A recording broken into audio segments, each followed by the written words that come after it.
Aveva appena sconfitto un terribile linfoma il 29enne di Cimadolmo, morto ieri sera a Mareno di Piave. Ancora gravissimo il 63enne che si trovava nel mezzo, scontratosi con l'auto del giovane. Il testimone, scena terribile. Lo strazio della mamma di Michael era un leone, aveva affrontato la malattia con coraggio. Il 29enne era tornato a lavorare da appena un mese. Esplosione, abbatte una parete e provoca un incendio, paure e danni in un'abitazione di Villorba. Fortunatamente nessun ferito, messi in salvo anche dei cagnolini.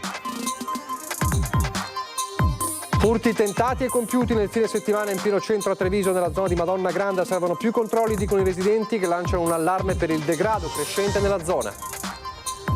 Mancano operai, il sindaco di Gaiarini Diego Zanchetta si mette la tuta e prende il decespugliatore per sfalciare l'erba sulle strade del comune. Si è conclusa la settimana del Giubileo dei giovani a Roma, 1 milione a Tor Vergata con Papa Leone, 5.000 dal Veneto, il messaggio del pontefice. Voce corale di pace questa mattina anche alla cerimonia in memoria delle vittime della grande guerra a Cimagrappa, e con il nostro archivio storico vi mostriamo anche l'evento che 40 anni fa vedeva ancora presenti i ragazzi del 99. Telespettatori di Antenna 3, buonasera e ben ritrovati. Il telegiornale di Treviso e dunque in apertura la tragedia di Mareno di Piave. Aveva appena sconfitto un terribile linfoma Michael Angeli, il 29enne di Cimadolmo, morto nel tragico schianto ieri sera in via distrettuale a Mareno. Lo strazio della madre era il nostro Angelo, racconta, e intanto in paese nessuno si dà pace. A parte che ha lottato come un leone nell'ultimo anno, perché lui aveva un tumore e ha dato lui la forza a me di stargli vicino. Era fantastico, buono, gentile, simpatico, gli amici lo amano tutti, non c'è una persona che può dire il contrario. C'è solo strazio nel cuore di Paola Furlani, la mamma di Michael Angeli, il 29enne morto in un tragico scontro in via distrettuale a Mareno di Piave tra la sua auto, un Alfa 147, e il van di un 63enne. Eppure in questa casa San Michele del Piave di Cimadolmo il peggio sembrava passato. Michael era ritornato a lavorare con l'inizio dell'estate in una vetreria di Ormelle dopo quasi un anno di malattia, una battaglia durissima contro una grave forma di linfoma di Hodgkin. Pensavo che l'anno scorso avevamo toccato il fondo, ma il destino ha pensato il contrario, che c'è ancora di peggio. Stava qua con la nonna perché lei è qua da sola. È un angelo. Lui è venuto qua, faceva compagnia a lei e lei faceva compagnia a lui durante la malattia. Il linfoma aveva provato Michael, che mai però aveva perso il sorriso nemmeno nei momenti più bui. Quanto crudele possa essere il destino lo racconta questa foto. Stavo rasando, sto perdendo i capelli, mamma rasami, che è stata una sofferenza grande, ma l'ho fatto. Per lui avrei fatto, mi sarei rasata anch'io.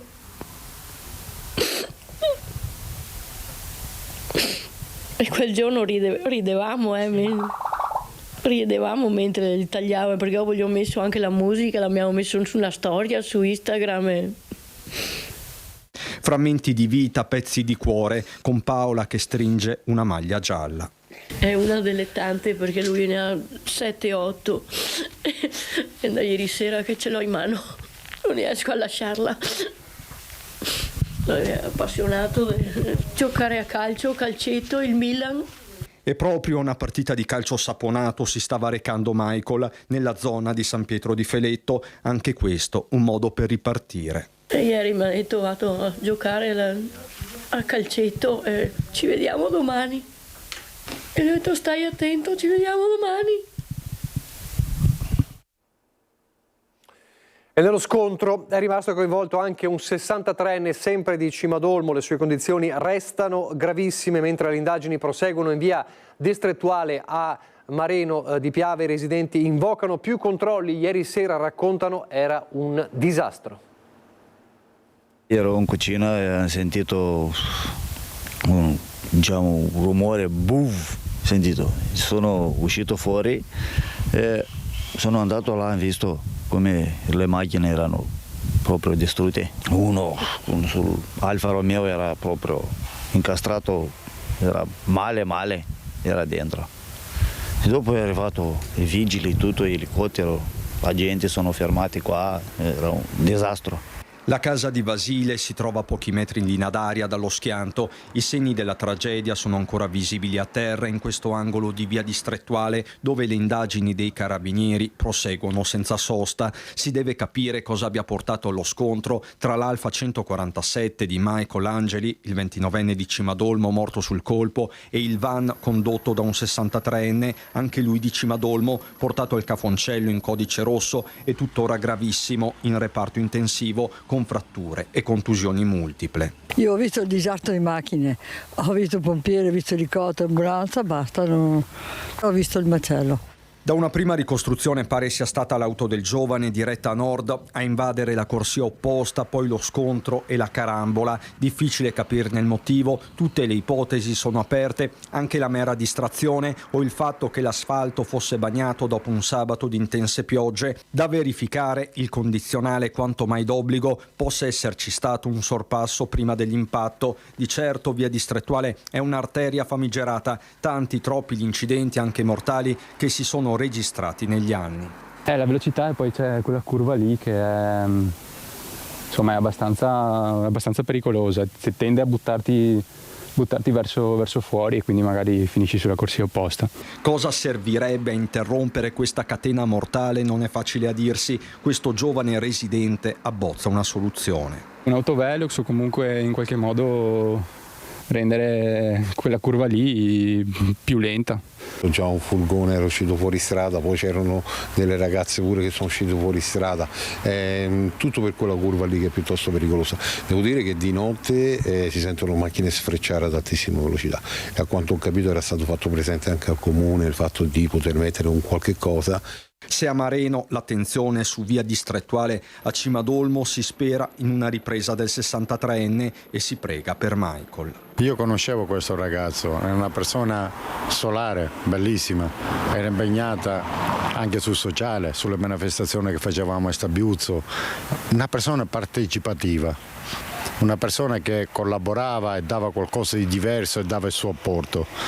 Queste sono notizie che ti lasciano scioccate, sono notizie che davvero ti fanno soffrire. Più in generale, al di là del caso specifico, il sindaco si rivolge a tutti i giovani in un'estate difficilissima. Una strage di questo genere non è pensabile, è incomprensibile, Quindi l'appello nuovamente che ho fatto prima dico sempre ai giovani, attenzione per favore, attenzione.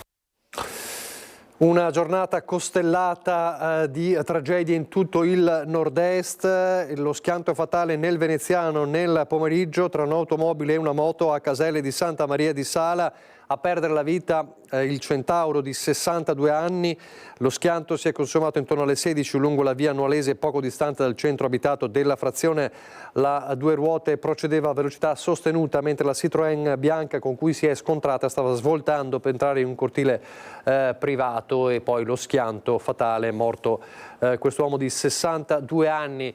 Mentre la scorsa notte la tragedia si è consumata in autostrada a Gorizia, in Friuli Venezia Giulia, a perdere la vita in modo terribile una mamma di 32 anni. Tragico schianto nella notte a Gorizia tra due automobili sul raccordo che conduce dal confine sloveno in Italia. Una donna di 32 anni è morta carbonizzata nell'auto divorata dalle fiamme. La figlia di 8 anni è rimasta gravemente ferita, così come altre 3 persone, le cui condizioni sarebbero però meno preoccupanti. L'incidente è avvenuto attorno alle 3:50 lungo l'autostrada slovena H4, proprio a ridosso del confine. A bordo delle due auto viaggiavano complessivamente 5 persone. Sulla prima, completamente distrutta dal fuoco, c'era la vittima con il marito e la figlia, tutti di nazionalità serba e residenti in Svizzera. Molto probabilmente la famiglia rientrava dalle vacanze trascorse nel paese d'origine. Padre e figlioletta sono riusciti a uscire dall'auto mentre la mamma è rimasta incastrata tra le lamiere incandescenti. La bambina ha riportato un trauma addominale con frattura del bacino e rottura della vescica ed è stata elitrasportata al Santa Maria della Misericordia a Udine in codice rosso. L'uomo in codice giallo nello stesso ospedale per un trauma toracico. In mattinata la bimba è stata trasferita all'ospedale di Padova. Sull'altra auto c'erano altre 2 persone che sono ricoverate negli ospedali di Udine e Gorizia. Hanno riportato politraumi al bacino e agli arti inferiori. La centrale operativa Sores ha inviato sul posto l'elisoccorso, l'automedica e 2 ambulanze che hanno operato con il supporto dei vigili del fuoco, sia italiani che sloveni, rilievi della Polizia Stradale di Gorizia. Torniamo in Veneto, torniamo nella Marca con la paura poco prima delle 14 in via della Libertà a Villorba, dove un problema elettrico del sistema di accumulo di un impianto fotovoltaico ha causato un'esplosione che ha seriamente danneggiato l'abitazione di un cittadino romeno, fortunatamente non presente al momento del boato, abbattendo, come vedete, una parete. I vigili del fuoco sono intervenuti dalla sede centrale di Treviso, riuscendo a spegnere le fiamme provocate appunto dallo scoppio e a portare fuori dai locali anche i cagnolini che erano rimasti all'interno dell'abitazione. Nell'esplosione la parete di separazione tra il locale tecnico e la stanza adiacente è stata abbattuta, ma da un primo sopralluogo tecnico non si riscontrano criticità lato sicurezza strutturale. Sul posto sono intervenuti anche i carabinieri. A Treviso adesso furti tentati e compiuti nel fine settimana in pieno centro, nella zona di Madonna Granda. Servono più controlli, dicono i residenti, che lanciano un'allerta per il degrado crescente della zona. Dall'osteria Pierre sono stati rubati un iPad e anche il fondo cassa. Siccome il sabato mattina siamo chiusi, sono arrivato al pomeriggio, ho trovato la finestra sfondata, all'inizio pensavo fosse, non so, chiusa male, dimenticato, sono entrato, in realtà ho trovato tutto a posto, poi ho visto che mancavano tutti i soldi della cassa e mancava l'iPad che era appoggiato sopra. Se ne sono andati con un iPad e un bottino di circa 400-500 euro in contanti, i soliti ignoti che hanno colpito in via del Mille all'osteria Pierre. Per il titolare, dopo una settimana di lavoro, un'amara scoperta. I ladri, ammesso siano più di uno, sono entrati da questa finestra aperta con un piede di porco. Prima ho trovato una vicina che abita qui sopra e mi diceva che alle 7 è passata col cane, aveva visto la finestra aperta, non mi ha detto niente perché pensava che fossi dentro in realtà, quindi la finestra già alle 7 del mattino era aperta. In 5 anni non è mai successo nulla di anomalo, anche se la zona comunque sì, è sempre buia, è sempre un po', diciamo, periferica, ecco. Ma il colpo da Pierre non è un caso isolato, sono diversi i locali finiti nel mirino nel fine settimana nella zona di Madonna Granda, compreso un negozio di parrucchiera. Da un bar sarebbe stato prelevato il fondo cassa in monete per diverse centinaia di euro. Segni evidenti sono stati lasciati al bar Bella Treviso e nel vicino ristorante di sushi, evidenti i tentativi di effrazione. Hanno tentato un attimo di entrare, ma alla fine non sono entrati, penso. Quando siamo aperti verso le 10:30 siamo venuti a preparare, abbiamo visto la porta che è così. Secondo te servono più controlli? Che cosa serve fare? Perché hanno colpito anche? Servono più controlli qua in giro, forse perché adesso ci sono anche tante immigrazioni anche qua. Vedo di solito tantissimi persone che passano di qua, anche alcune volte sono stati anche rubati la bicicletta da noi. E sono in tanti a segnalare, anche tra i cittadini, proprio i furti di bici, più in generale una situazione di degrado. 2 i punti neri, l'ex immobile dell'Enel, ormai infestato di erbacce, e l'ex bingo sul lato opposto. Sono delle zone dove ci sono delle persone che girano e quindi sono palesemente degradate. E abbiamo segnalato da tanti anni, stiamo segnalando sia noi condomini che le persone della zona, stiamo segnalando questi episodi che avvengono. In un condominio più avanti qui nella via addirittura ci sono persone che hanno trovato degli sconosciuti all'interno dei palazzi e se li sono trovati davanti sul pianerottolo, quindi sì, la situazione va attenzionata. È una zona che ha bisogno di essere curata e messa sotto maggiore controllo, soprattutto per quanto riguarda l'illuminazione e un passaggio di ogni tanto anche della sicurezza. È un punto di ingresso di Treviso, quindi è importante che sia curata, che sia sentita anche del comune come parte di Treviso. I ladri non vanno in vacanza e usano sempre più i social, allora arriva un nuovo vademecum. La sicurezza spetta prima di tutto come obbligo allo Stato e poi agli enti locali, ma anche il cittadino può fare la sua parte. Questo è il principio che ha portato l'Associazione Nazionale Controllo di Vicinato a diramare un nuovo vademecum, un decalogo di buone pratiche da mettere in pratica nel cuore dell'estate, con molte case vuote e per questo più vulnerabili, consigli semplici ispirati al buon senso. Per esempio le luci intorno a casa, nei giardini, aiutano a prevenire i furti.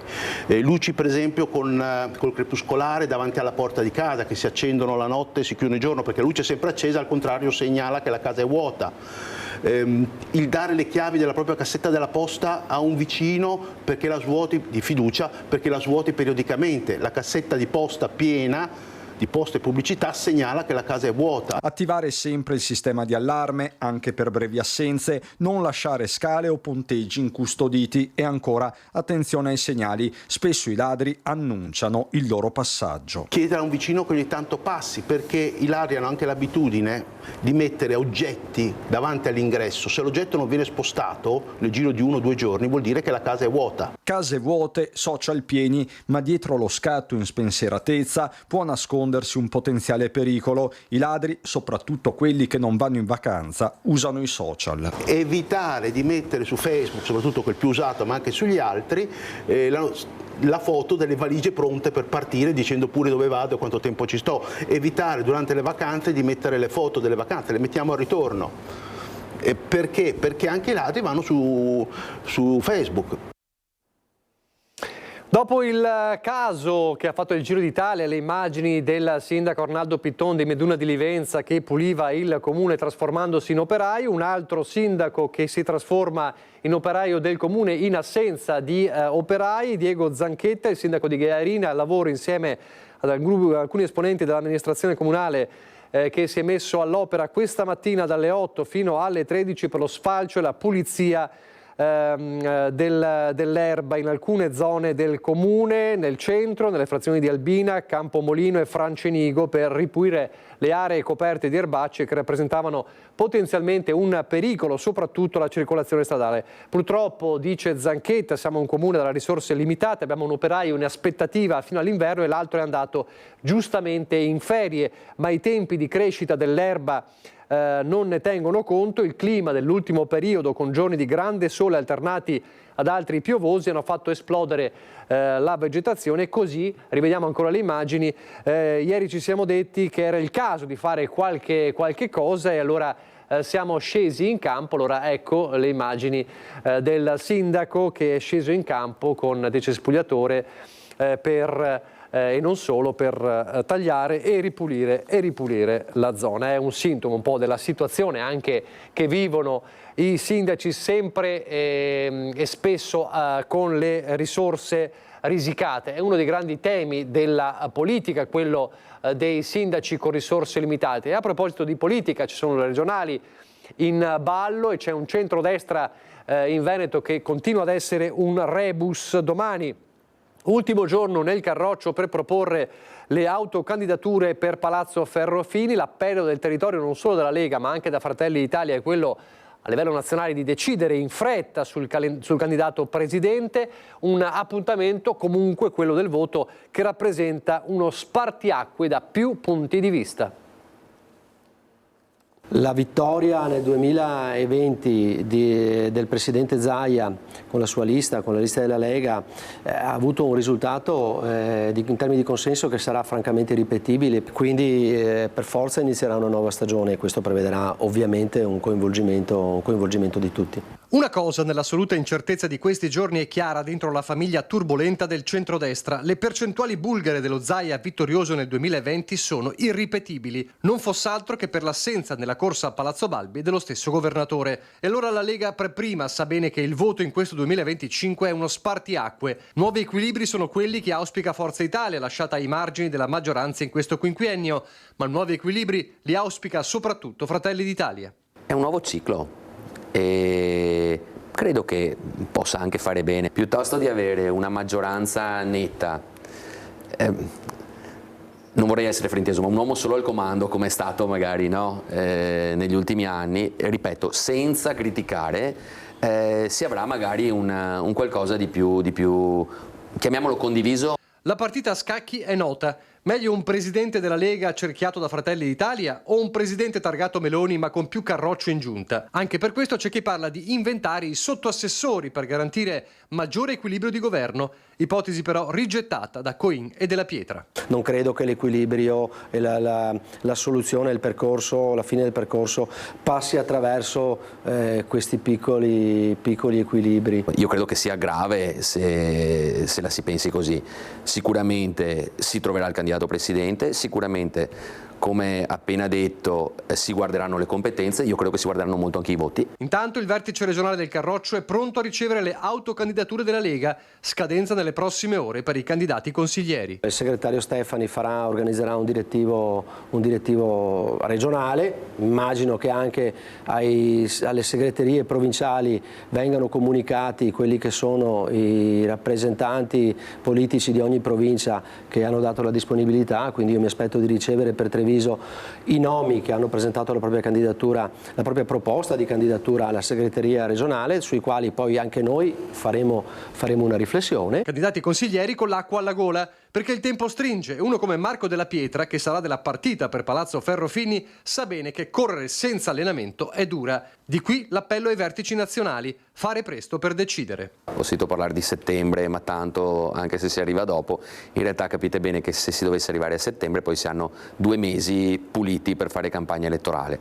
Una campagna elettorale per le elezioni regionali costa molto, ha ragione l'onorevole Coin, ma soprattutto costa molto anche in termini di energie. Devono avere comunque il tempo di poter farsi una campagna elettorale, di poter andare a proporsi ai cittadini con la loro faccia, le loro idee, la loro credibilità e chiedere ai cittadini che li votino per fare determinate cose. Cioè questa è alla fine la politica. Un bel rebus il centrodestra in Veneto. Il compianto Giancarlo Gentilini, che avrebbe compiuto 96 anni in questi giorni, non avrebbe mancato di dire la sua. Sicuramente non sarebbe stato in silenzio, non sarebbe stato in silenzio, sarebbe stato rumoroso come sempre e come sempre sarebbe stato un grande interprete di quel pensiero e che in quanto pensiero silenzioso dei cittadini. In questa fase ci manca perché sicuramente si sarebbe fatto sentire in maniera fragorosa, in maniera anche destabilizzante, magari facendosi arrabbiare come succedeva spesso,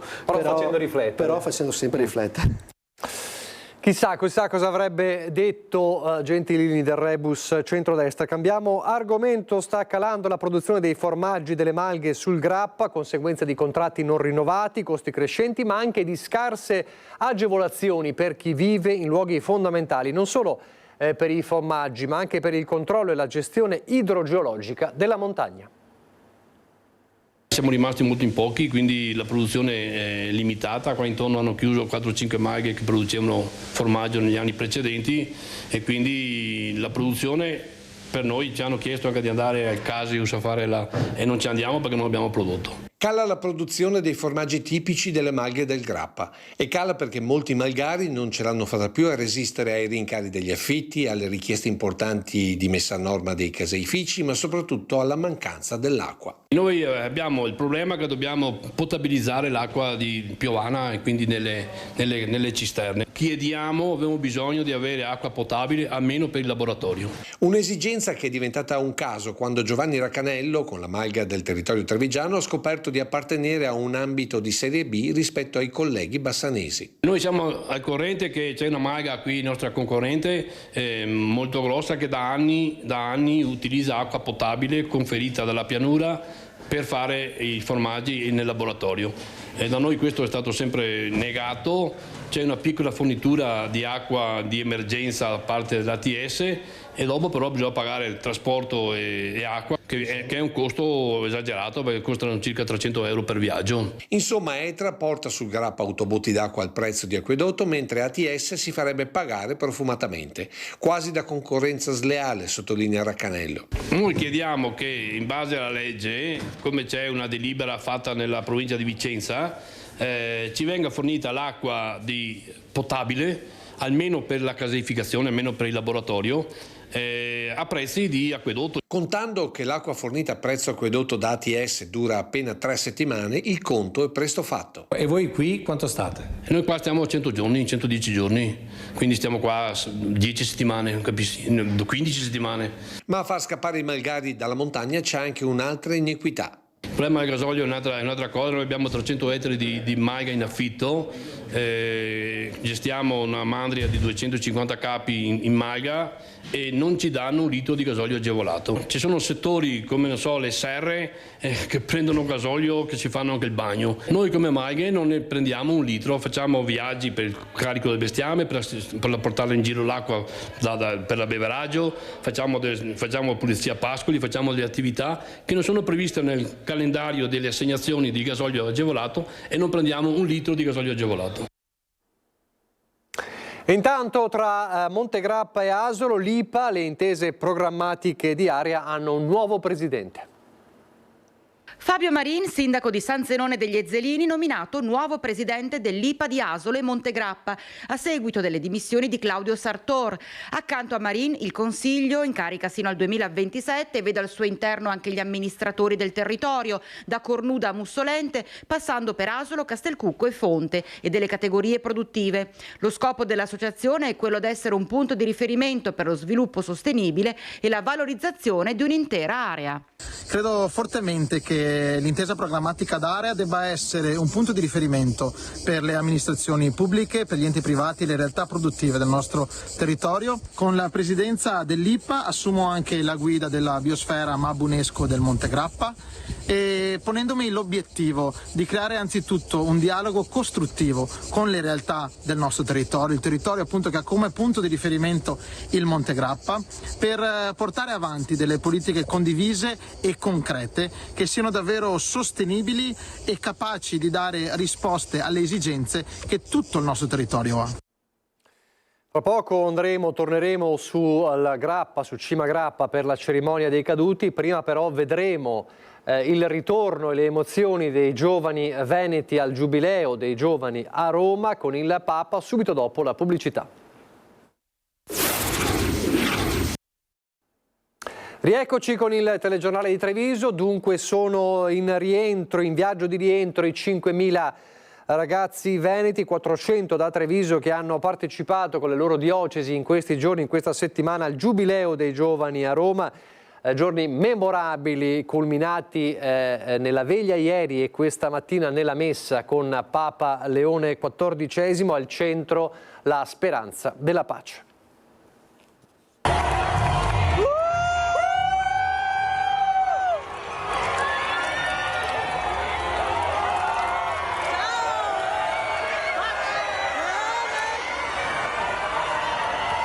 We are with the young people of Gaza.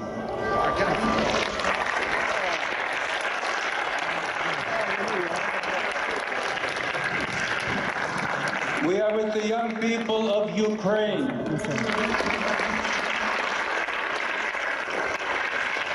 With those of every land bloodied by war. Un mondo di pace è possibile, siamo con i ragazzi di Gaza e dell'Ucraina. Il messaggio di Papa Leone nella messa che suggella il Giubileo dei giovani a Tor Vergata è di quelli che non si dimenticano. Tantissimi ragazzi, oltre 1 milione, a suggellare una settimana di emozione e preghiera in migliaia dal Veneto, con l'entusiasmo e l'energia di chi vuole condividere l'esperienza dello stare insieme. Sono stati giorni di riflessione e di festa, sempre con il pensiero a chi questa serenità non può viverla. Chiedo che voi portiate un saluto anche a tanti giovani che non hanno potuto venire e stare qui con noi. In tanti paesi dove era impossibile uscire, ci sono posti dove i giovani non hanno potuto per le ragioni che conosciamo. Portate questa gioia, questo entusiasmo a tutto il mondo. Voi siete sale della terra, luce del mondo, e portate questo saluto a tutti i vostri amici, a tutti i giovani che hanno bisogno di un messaggio di speranza. Grazie di nuovo a tutti voi. Buon viaggio! Solo qualche ora prima, nella veglia, l'appello di Papa Leone ai giovani: fate il mondo più umano. Il futuro nelle mani di una generazione che non vuole conflitti e che in questi giorni ha assaporato momenti speciali e indimenticabili. E nel viaggio di ritorno non si smette di cantare. L'entusiasmo è stato sempre questo che potete vedere e sentire. Sono giovani che ci chiedono di essere coerenti, di essere adulti che credono in loro e permettono loro anche di costruire un mondo diverso, e questa forse è la sfida più grande che ci sta senza mai stancarsi. Una fede che è stata intervallata da canti di ogni genere, balli, scherzi, risate, abbracci e anche tanta preghiera.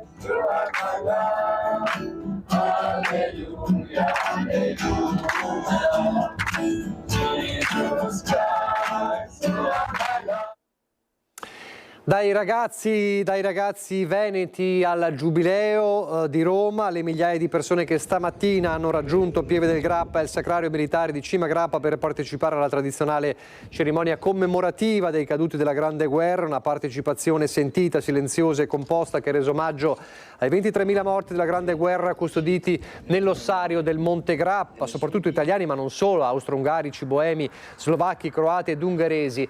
Una cerimonia che ha anche rilanciato ovviamente un necessario messaggio di pace e fraternità tra i popoli in un tempo segnato dai conflitti e dai disastri ambientali. C'era ovviamente la padrona di casa, la sindaca Annalisa Rampin, e poi a presiedere la messa Sua Eminenza il Cardinale Fabio Baggio in veste di sottosegretario del Dicastero per il Servizio dello Sviluppo Umano Integrale. L'avete visto nelle immagini, lo vedete ancora per il governo. C'era il Ministro della Giustizia Carlo Nordio che ha detto: sono onorato di rappresentare il governo in una cerimonia di commovente ricordo nella mia terra. La riverente memoria va ai nostri caduti, così come vanno l'onore e il rispetto per quelli che allora erano nostri avversari e ora sono gli amici cordiali. Cerimonia tradizionale sempre molto sentita, quella di Cima Grappa, lo è sempre stato, Antena 3 lo ha raccontato per tanti anni, e allora proprio dal nostro archivio storico vediamo un momento del servizio riguardante la cerimonia datata 3 agosto 1987, quando c'erano volti diversi ovviamente. Il presidente del Veneto era Carlo Bernini, il sindaco di Treviso era Sandro Reggiani e poi c'erano ancora testimoni, i ragazzi del 99.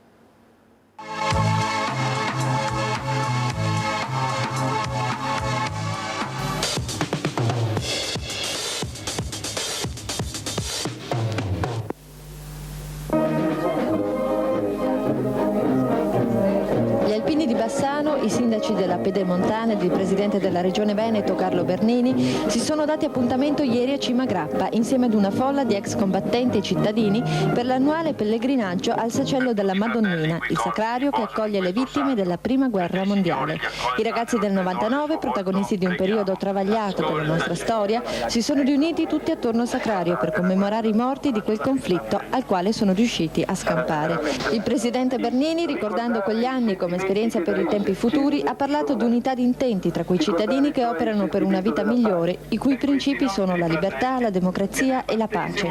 Numerosi sacerdoti che hanno celebrato la messa, tra questi il vescovo di Udine che ha disegnato il Grappa come scrigno di valori antichi e moderni, in primo luogo l'amore, unica guerra che meriti di essere combattuta. E proprio in nome di questo sentimento, con la speranza che accompagni le generazioni future, il prossimo anno, per celebrare il 70° anniversario della fine della Grande Guerra, una fiaccola, simbolo di pace, partirà da Roma per giungere qui a Cima Grappa. Con obiettivi un po' sbagliati. Così dunque il 3 agosto 1987 a Cima Grappa. Il 15 agosto invece torna il concerto dell'Assunta a Treviso. Quest'anno sul palco del concerto dell'Assunta ci sarà anche Danilo Rossi, storica prima viola del Teatro alla Scala e nuovo direttore artistico della Compagine, al suo debutto ferragostano. E poi 3 giovani promesse del panorama internazionale, il soprano giapponese Nao Tekuchi, il mezzosoprano Maria Elena Pepi e il tenore cinese San Ling Wang, per un concerto sostenuto da Centro Marca Banca che a Santa Maria Maggiore si annuncia sold out.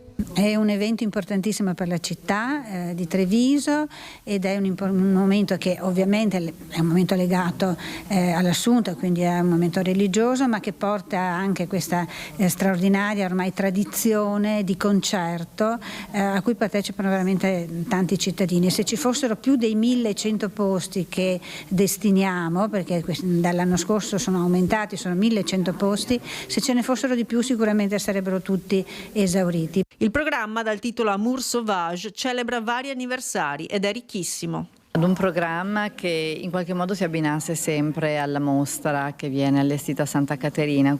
Di lì si parla di amore sublime, noi avremo Amour Sauvage perché la protagonista è la musica di Bizet, quindi la Carmen nei 150 anni dalla morte di Bizet e dalla prima di Carmen, ma anche gli amori tormentati di Cavalleria Rusticana negli 80 anni dalla morte di Pietro Mascagni, che con Treviso ha avuto un grande rapporto.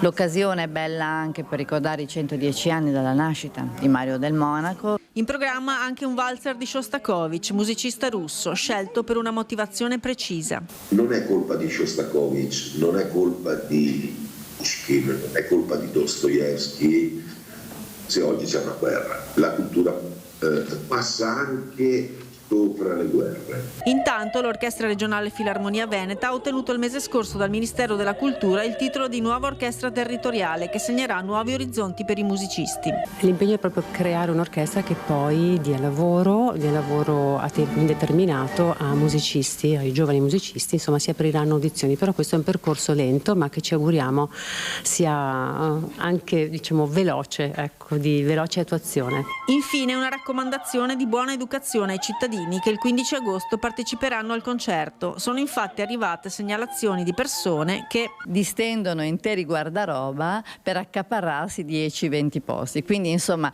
un po' la raccomandazione è alla continenza: selezionate il posto per voi, per vostro marito, per il vostro figlio, ma non oltre i 3 posti. Grazie.